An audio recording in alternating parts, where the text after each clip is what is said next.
মা হুম, কি খাচ্ছ এখন? আমি ভাত খাচ্ছি, দেরি হয়েছে।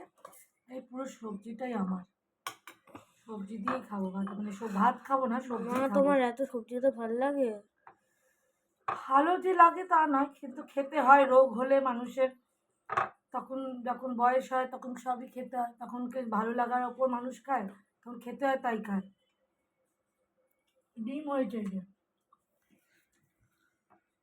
কিন্তু আমি ডিম খাবো না। কেন? আমি ডিম খাবো না, আমার এখন ভালো লাগছে না। একটু শাক হয়েছে, শাক দিয়ে খেয়েছি, একটুখানি ভাত তো খাই এইটুকু একাটা, তাদের। আর এই সবজি দিয়ে একটুখানি খাবো। লেবু কেটে নিলে এটা আমাদের খেতে ভালো লাগে, কিন্তু অনেক দেরি হয়ে গেছে, এখন আর ভালো লাগছে না কোনো রকমের। সবজি শুরু শুরু হয়ে কার ভালো লাগে? মানুষের জ্বালাতেই খায়। শরীর খারাপ হয়েছে, ডাক্তার বলেছে না। আর আমি তো জল খেলেও আমার ওজন বাড়ে, ওই জন্য আমি শখের কোনো খাবারই এখন খেতে পারি না। ইচ্ছা খুবই করে, কার না খেতে ইচ্ছা করে বলো? সবার খেতে ইচ্ছা করে, খেতে সবাই ভালোবাসে। যে রান্না পারে সেও ভালোবাসে, যে রান্না পারে না কিনে খায় সেও ভালোবাসে। খেতে সবার ভালো লাগে, কিন্তু খাওয়া যায় না। এই সবজি খেয়ে পেট ভরে রাখি। শুক্র শনিবার আমি আবার একটুখানি বরের ছুটি, বাড়িতে এটা ওটা রান্না করি, তো তখন আমি আবার শুক্র শনিবার অতটা মানতে পারি না। আমার সারাদিনে একবারই খায়। সব দিন তো একদিন হয় না, না। আমার না, সারা সপ্তাহে একবারই মা খায়। হ্যাঁ, ভালো করে। হুম, আমরা কি সারাদিন খাচ্ছি তো মা আমাদের মতো খেতে পারবে সারাদিন না। খাচ্ছি না, মানে এইসব সাদা খাবার কার ভালো লাগে, এটাই বলছি। তাও ঠিক। মা মা বলেই মা সহ্য করতে পারছে। যার বয়স হওয়ার পর সবাই সহ্য করতে পারবে। আজকে মাছ করিনি, রোজ রোজ মাছ হচ্ছে, একরকম ভালো লাগছে না। আজকে সকালবেলা মাছ বার করে নিই ফ্রিজ থেকে। কাতলা আছে, পমফ্লেট আছে, তারপরে এটা কি মাছ এনেছে, গুড়জোয়ালি মাছ আছে। কাতলা তো প্রায় 14-15 পিস আছে, কিন্তু আমি বার করি না, যে আমি বললাম নিরামিষ করবো, তারপর তাও ডিমটা করলাম। রোজ একরকম ভালো লাগে না। তোমাদের সবার খাওয়া হয়ে গেছে, আমারও খাওয়া হয়ে যেত।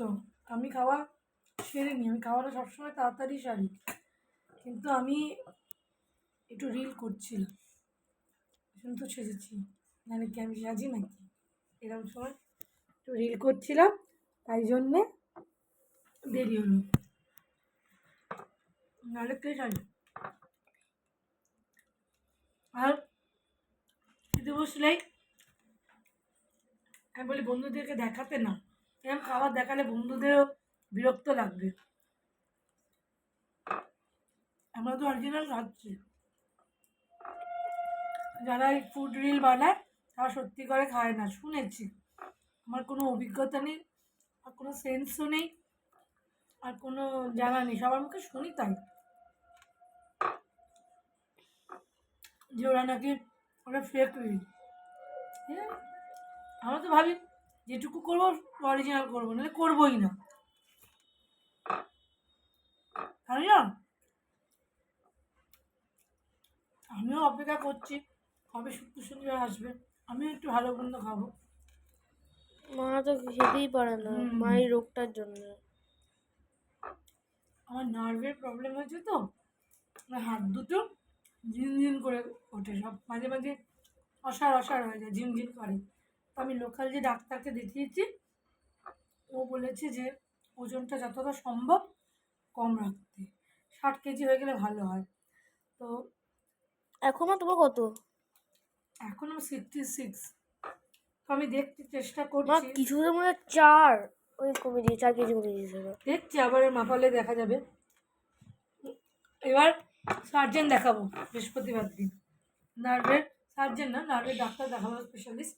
এটা জেনারেল ফিজিশিয়ান ছিল, ওনার কথায় চলছিলাম। এরপর আমি দেখাবো নার্ভের ডাক্তার। আবার উনি যদি রিকমেন্ড করে তাহলে আমি নার্ভের ফিজিশিয়ান মানে সার্জন দেখাবো। তারপর আরও 2-3 দিনের মতামত দেবো যদি অপারেশন করতে পারে।